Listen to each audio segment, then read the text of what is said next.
Olá, estamos começando mais um podcast do Biblioteca Pão Diário e hoje é a parte 2 sobre esse livro aqui, Surpreendido pelo Temor, que é um baita lançamento. Se você não sabe do que eu tô falando, volta um episódio que a gente já conversou bastante sobre ele. E nós estamos aqui hoje em 4 pessoas, a Gabriele, a Thaís, o Eduardo, eu, e eu vou pedir para o Eduardo explicar um pouquinho mais sobre o que é esse livro, mais detalhes, enfim.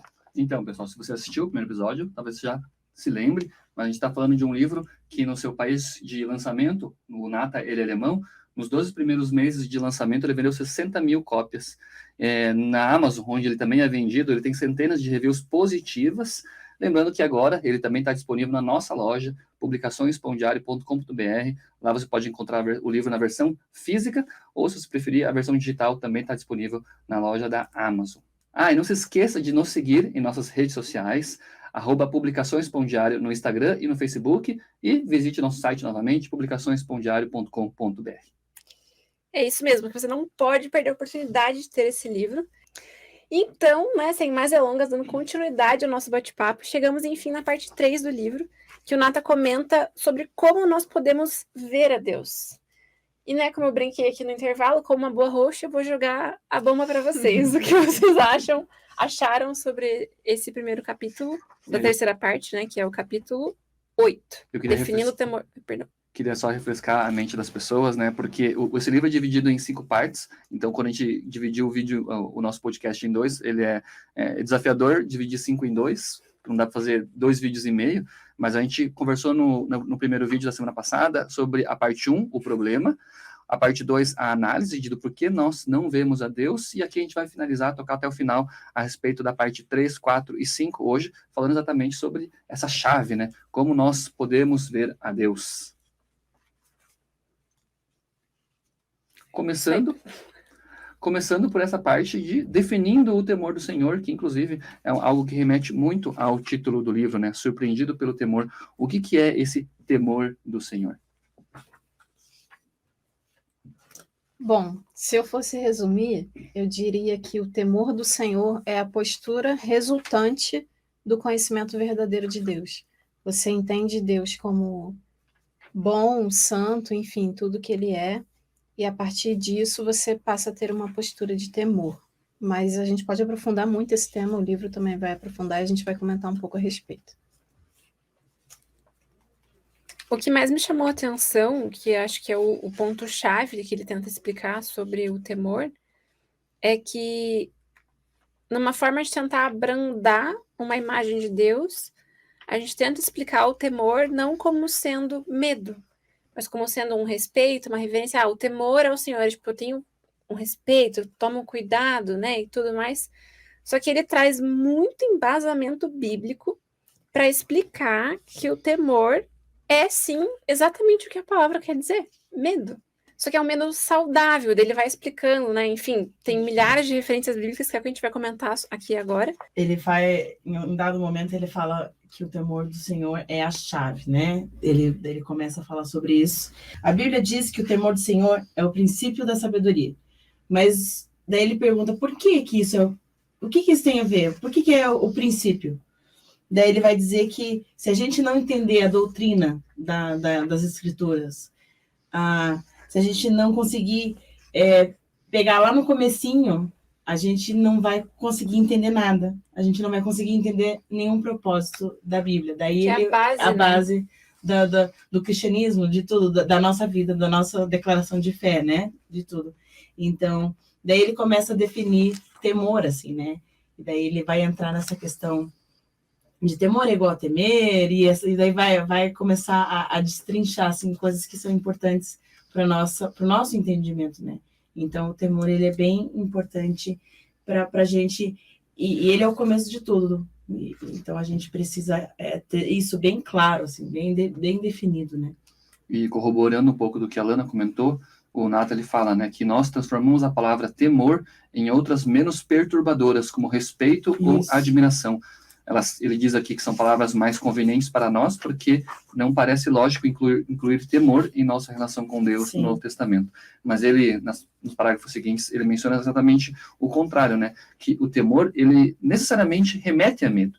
Remete a medo, e eu lembro que na semana passada a Gabi comentou, que diante de um Deus, de um ser, com a onipotência, onipresença, onisciência, a nossa resposta, ela pode ser o temor, o medo. Afinal de contas, a gente está diante de Deus, mas isso não necessariamente significa que a gente vai fugir dele. Aqui, na semana passada, a gente também falou sobre Deus como um aparente monstro, entre aspas. Então, essas coisas a gente precisa aprender a diferenciar, né? E a gente até pergunta aqui, né? Será que Deus, ele é perigoso? E ele faz aqui na comparação, né? Temor diferente de medo ou temor igual a medo? Isso. Qual dessas versões está correta? E começar a desfazer essa definição errônea que a gente tem do temor, como a Lana falou, como sendo uma coisa muito branda, um simples respeito por Deus. O Nata fala sobre a estratégia de ficar cego para ver, que foi mais ou menos o que aconteceu com Paulo, né? Ele tinha um conhecimento de Jesus, mas não o conhecimento que ele precisava para ter intimidade com Deus. Então a gente tem que voltar atrás de tudo que a gente tem aprendido como igreja do que significa o temor do Senhor. E o primeiro passo é entender que tem a ver sim com medo, porque Deus é poderoso e o medo está presente em praticamente toda a Bíblia. Todos os personagens que tiveram um relacionamento com Deus passaram por algum momento de medo, e Deus deixa bem claro que ele é sim temível porque ele tem todo o poder.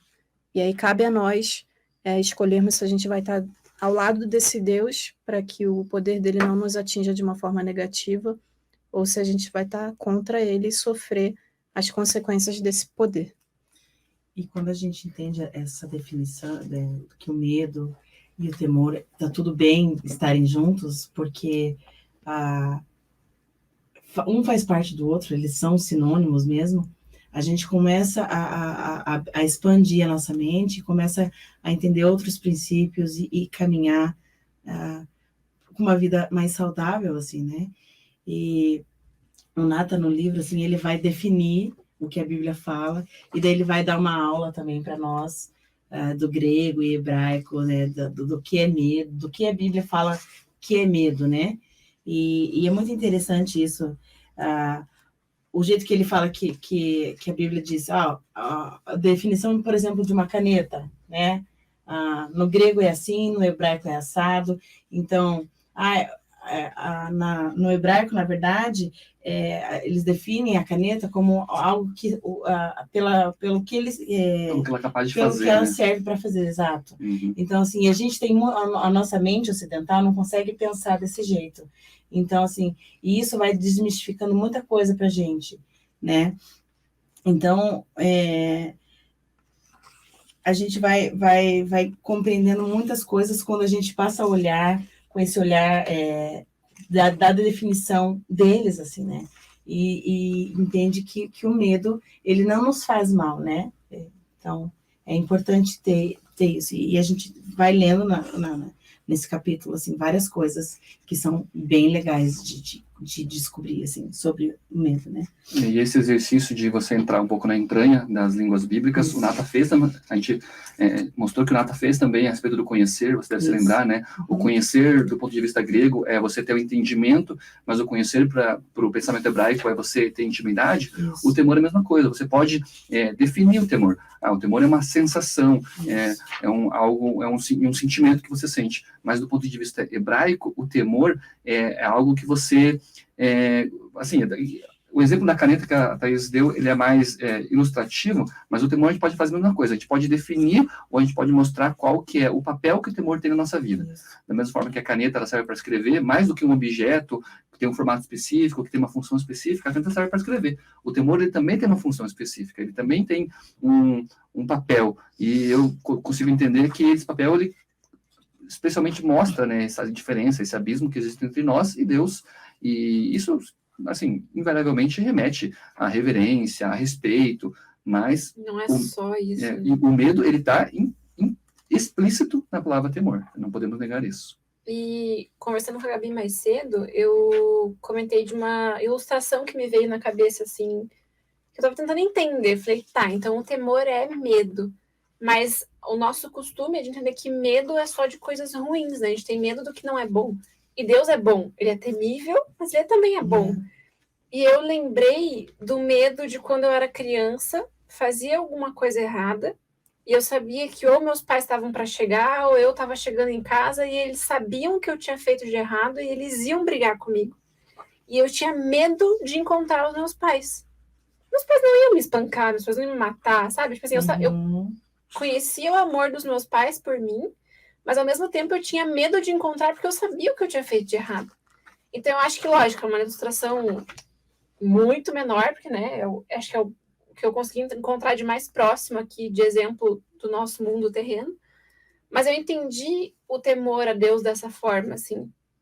Que, né, o Nata fala, é um temor saudável. E essa problemática que a Lana apontou, ela é explicada aqui em termos pelo Nata de Antigo e Novo Testamento, né?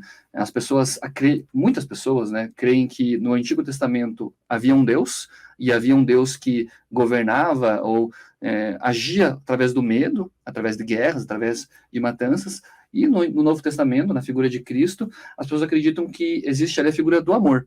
Quando, na verdade, o mesmo Deus que agiu no Antigo Testamento é o Deus que agiu no Novo. Então, e o Nata, ele ajuda a desconstruir essa visão de que o medo e o amor, eles são coisas ali que estão intimamente relacionadas, e muito embora esse versículo de 1 João, ele pareça criar ali uma cisão, né, uma divisão entre o medo e o amor, o próprio Nata, ele fala, né, que João, ele apresenta apenas um lado da moeda.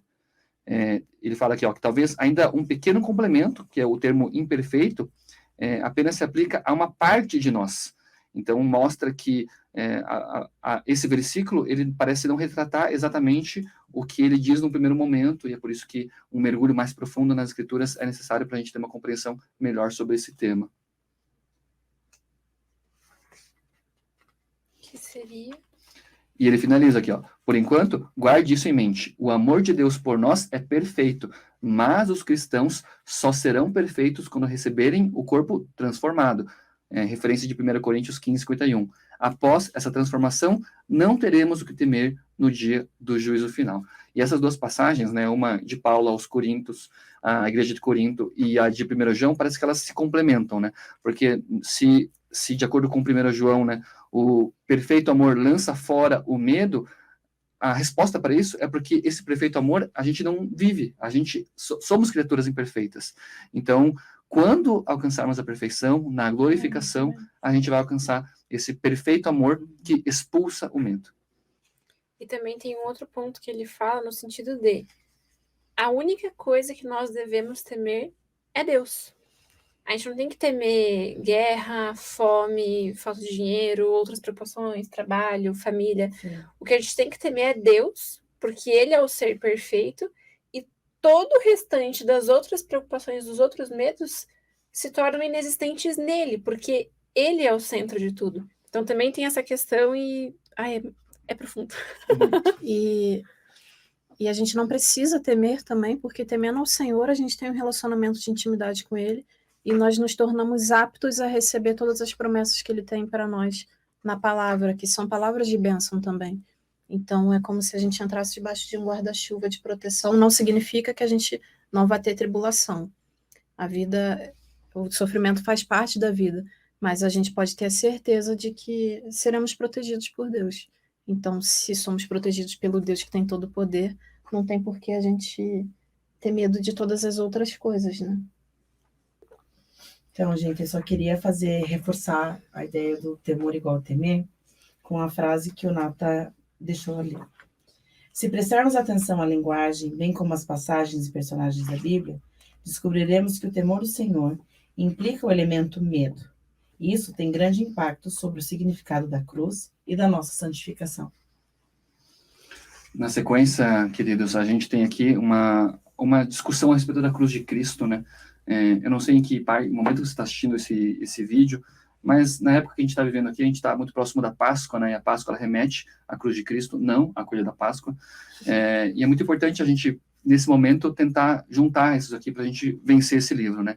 No capítulo 9, ele apresenta aqui, né, a temática de a cruz e os pecados, no plural. No capítulo 10, ele mostra a cruz e o pecador. E no capítulo 11, a cruz e o pecado. O nosso desafio agora é tentar juntar esses 3 capítulos aqui e tentar explicar o papel da cruz na relação com os pecados, o pecador e o pecado no seu singular.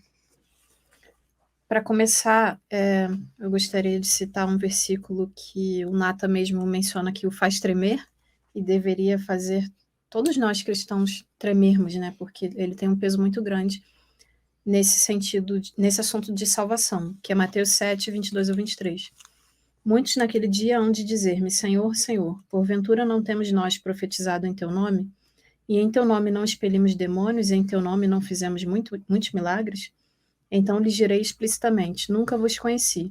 Apartai-vos de mim, os que praticai iniquidade. Ou seja, para que a gente seja aceito no céu, Deus tem que considerar que nós somos conhecidos dele. E não, embora a gente esteja na igreja e vivendo toda aquela vida religiosa, a gente não pode só por isso dizer que conhecemos a Deus. E é o que tem acontecido muito na igreja hoje, cristãos que vivem em iniquidade, vivem numa situação de pecado e pensam que são conhecidos de Deus, mas na verdade não são. Essas conversões são falsas.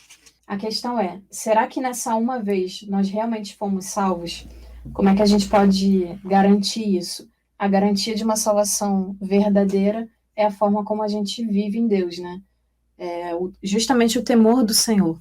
Para finalizar esse primeiro assunto do capítulo, Nata diz que o cristão que vive em iniquidade, pecado, não pode ter a garantia de ser conhecido por Deus. Viver em iniquidade, ter uma prática recorrente de pecado.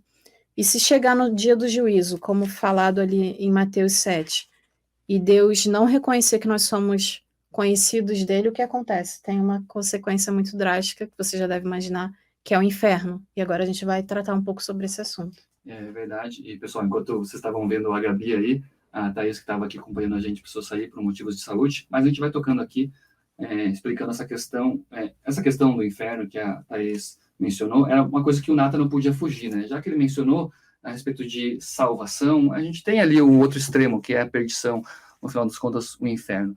E a gente quer ler aqui uma parte que o próprio Nata traz aqui nos pontos-chave, dizendo que o inferno é uma expressão da santidade de Deus. O inferno não é a ausência de Deus, mas o julgamento ativo de Deus sobre o pecado. O inferno não é um acerto de contas onde você paga por suas más ações. Trata-se, acima de tudo, de relacionamento. No caso, né, é a falta de relacionamento. É a resposta de Deus ao pecado. A decisão consciente, daí eu lembro disso que a Gabi mencionou, né? Mas é a resposta de Deus ao pecado, a decisão consciente de não se submeter a ele, de rejeitar sua graça e, portanto, de viver sem Deus. É como se fosse o resultado de uma escolha, né, que a pessoa faz, infelizmente. O autor fala muito sobre essa questão do inferno, traz também vários embasamentos bíblicos que a gente não vai nem se aventurar a falar muito aqui, porque também você poder ler, e são questões bem, né, delicadas, assim, que o autor explica muito bem, tá muito, muito bem estruturado. E em seguida ele fala da questão a diferença entre os pecados, o pecador e o pecado no singular. E eu achei muito interessante essa abordagem, porque eu achei muito interessante essa abordagem, porque os pecados são aquelas coisas que a gente consegue dar nome, são as nossas ações. Então, o pecado da mentira, o pecado da pornografia, da cobiça, etc. Né? N pecados aí que a gente consegue identificar na nossa vida. O pecador somos nós, né? É o ser humano. E o pecado, ele não é um pecado, né? Uma ação em específico. É o princípio do pecado. É aquilo que vai estar em nós, nesse corpo falho, humano, independente até a gente morrer, né? Até nós estarmos com Cristo com o corpo glorificado. Então, ele até também fala a questão da diferença entre corpo, alma e espírito, e que quando nós verdadeiramente nos convertemos, aceitamos a Cristo e vivemos com Deus, conhecemos a Deus, o nosso espírito está sem pecado, porém a gente continua tendo um corpo, continua tendo uma alma, que a alma é os nossos sentimentos, os nossos pensamentos. Então, por mais que a gente consiga se livrar de alguns pecados, né, e isso vai ser uma luta durante toda a nossa vida, a nossa essência de pecador, por conta do nosso corpo falho, vai continuar com a gente. Porém, o nosso espírito, né, está em busca da perfeição em Cristo. Então, eu já falei isso várias vezes para encerrar uma fala, mas é fato, é muito profundo. E são muitos detalhes, enfim, realmente é um livro que mexe com a nossa visão, né, do temor, obviamente, de Deus, em relação a como a gente enxerga o pecado, como a gente enxerga a salvação. É muito amplo e muito necessário. Eu só queria fazer um adendo. Quando a Lana fala de corpo, alma e espírito, tem uma questão importante que o Nato explica. O pecado, o princípio do pecado, ele habita no nosso corpo, que é o corpo físico e a alma, não no espírito. Porque quando a gente se converte, quando a gente tem um conhecimento verdadeiro de Deus, a Bíblia fala que o nosso velho homem morre e dá início a um novo homem. Isso significa que antes dessa conversão, o pecado nos dominava, porque o nosso espírito estava morto.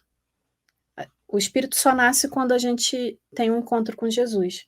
Se o espírito estava morto, quem reinava era a alma, então o pecado tem domínio sobre nós. A partir do momento que a gente se converte, o espírito toma esse domínio, e aí torna possível a nossa luta contra o pecado. Até então a gente não consegue vencer o pecado, porque é a nossa natureza.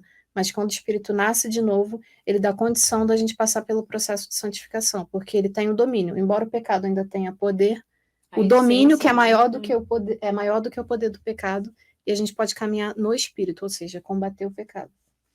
E o capítulo 12, né, que encerra essa parte 3 do livro, ele traz ali como subtítulo Nossa Cruz de Cada Dia, e essa parece ser quase uma frasezinha de biscoito, né, que cada um tem que levar a sua cruz, mas o que ele traz aqui, no final das contas, é a explicação do porquê que ter o temor, né, ter o temor pode ser uma coisa boa. Ele traz aqui vários, pelo menos são 7 motivos, se não me engano, que o temor ele nos dá proteção, nos dá motivação, proteção contra a idolatria, contra o próprio medo, só que aqui é aquele medo infundado, ele nos dá comunhão e santificação, são 6 na verdade. E ele finaliza aqui esse capítulo dizendo, ó, porque o medo nos impede de fazer o mal, é uma constante purificação do mal e uma prática contínua do bem, que nos leva a uma relação cada vez mais profunda com Cristo.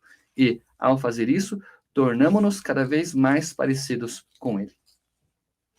Então, acho que a essa altura do campeonato a gente já consegue entender bem que o temor do Senhor é importante para a gente ter um relacionamento verdadeiro e íntimo com Ele.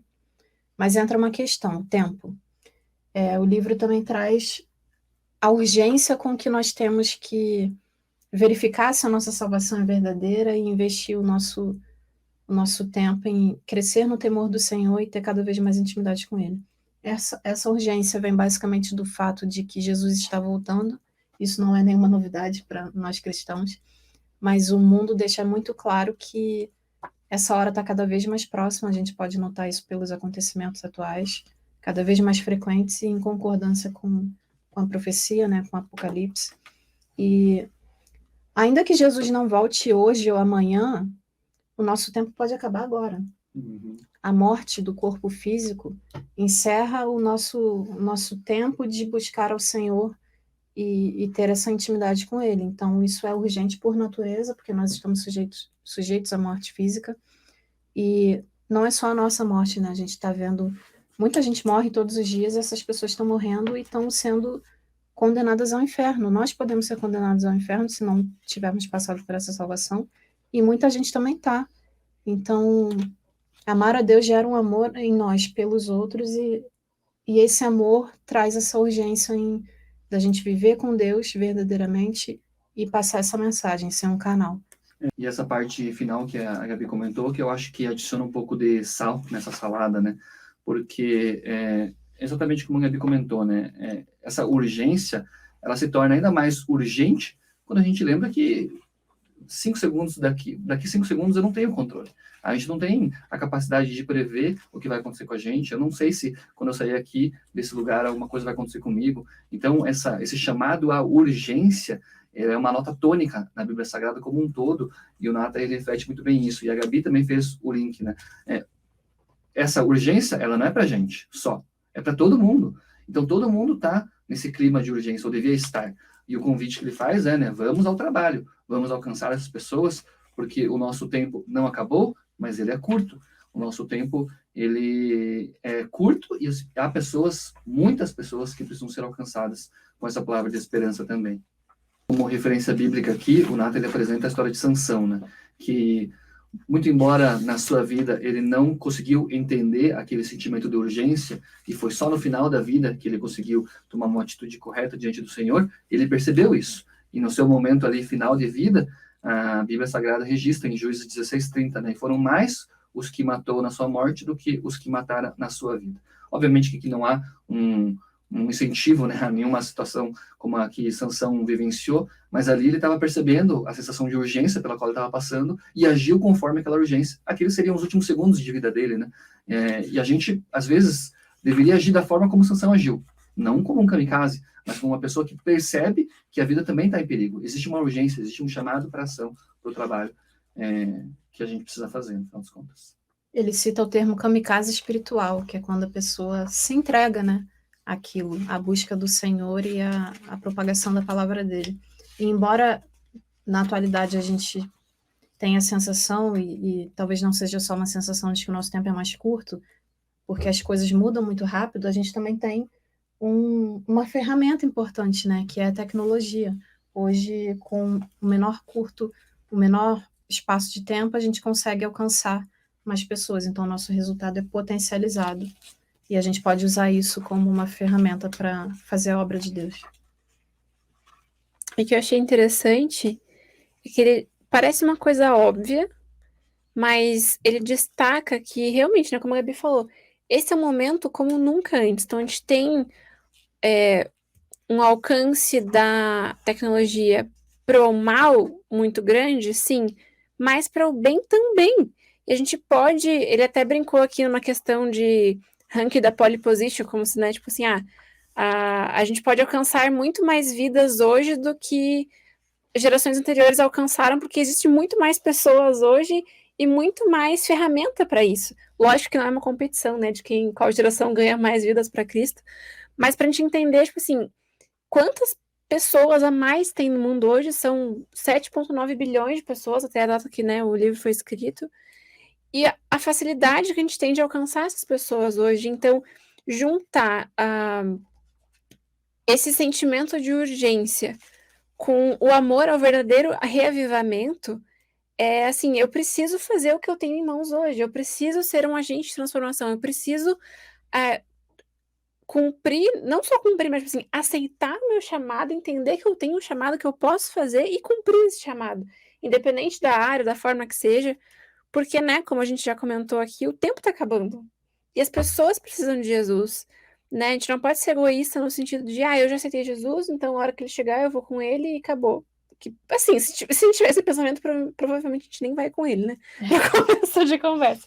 Mas, assim, é por amor às pessoas, sabe? É esse senso de urgência que também demonstra o nosso temor a Deus, né? Sim. Então, que o amor às pessoas prova que você ama a Deus, né? O primeiro mandamento que resume tudo é amai-vos uns aos outros como a si mesmo. Então, obedecer a esse mandamento é uma prova real de que você conhece a Cristo e que você vai ser aceito por ele no juízo. Enfim, gente, é muito conteúdo, a gente não vai ter tempo para falar de tudo isso, e é até bom porque daí você, né, lê o livro e consegue, não, a gente não vai te dar todos os spoilers, assim, mas aqui, só para encerrar, a parte 4, ele fala no capítulo 16 sobre como odiar o falso revivamento, e o que é o falso revivamento você vai descobrir no livro. A gente não vai conseguir repassar agora, e são muitos detalhes, realmente. E na parte 5 ele traz várias táticas de, então, como que a gente pode ver Deus no dia a dia. Ele fala a questão de odiar o mal, ele traz questões realmente... A lógica do pecado também é muito interessante. E aqui no capítulo... Deixa eu ver... No capítulo 18, ele traz, então, como a gente pode ter um novo começo para o espírito e questões, literalmente, do dia a dia. Então, ele fala aqui, tem uma rotina física diária, tem a questão nessa rotina, para a gente poder ter um tempo de oração, um tempo de leitura da palavra, um tempo de estudo, uma rotina física para cuidar do nosso corpo e ter a disposição correta para tudo isso. Então, enfim, são muitos conceitos ainda que o autor traz, que são muito interessantes.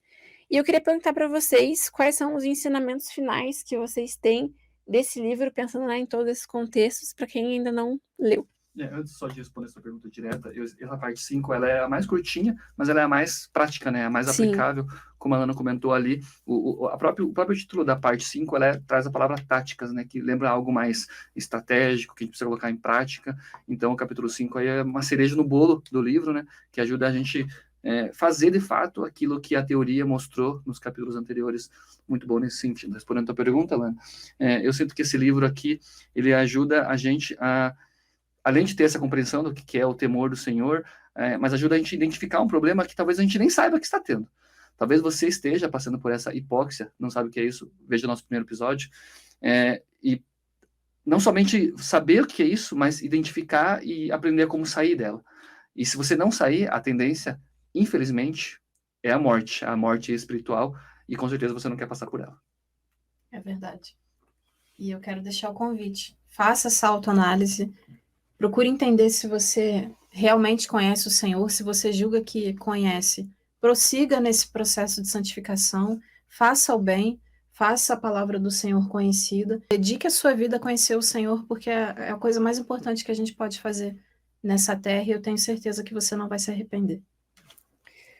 Amém. Então é isso, pessoal. Muito obrigada por terem assistido mais um episódio do Biblioteca Pão Diário. Lembrando que a parte 1 a gente postou lá na semana passada, então você pode acompanhar esses 2 episódios e ter esse panorama geral do livro Surpreendido pelo Temor, que você encontra na nossa loja publicaçõespãodiario.com.br e também o e-book pela Amazon.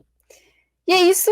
Siga-nos nas redes sociais, que você já conhece, nosso site, e até semana que vem no próximo Biblioteca Pão Diário. Até mais.